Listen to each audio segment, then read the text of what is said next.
Pero na-unbox ko na. Binigay pala ito ni Ate Kaisi. And naisip ko lang. Wala akong gunting kaya naglabas ako ng Hyper pen.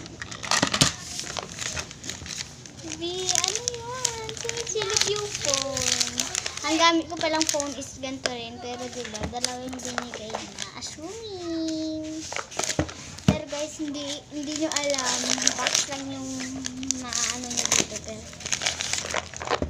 Pero guys, maganda din yung nasa loob kasi mahal din ito lahat. Eh, nakalang tayo yung nakatanggap ng gift.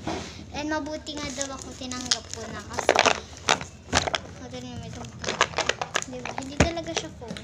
Ito, ganito yung gawin niyo pag wala kayo. Gunting.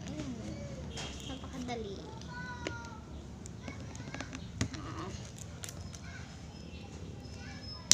Abutangin na. Charot lang guys. Ay!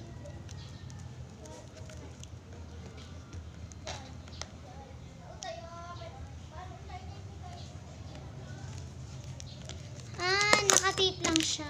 So, kaya natin ito.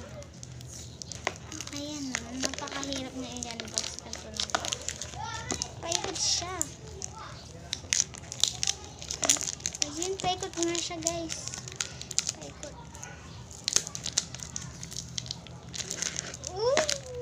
Nakaka-excite. Nakaka-excite talaga mag-open ng mga phone. Lalo na kapag maganda yung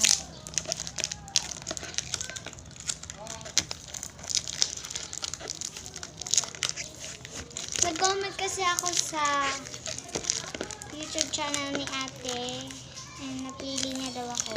Pili niya daw. Tatanggapin ko daw. Sige, kahit anong laman nito dahil tatanggapin ko. Meron pang isang packaging.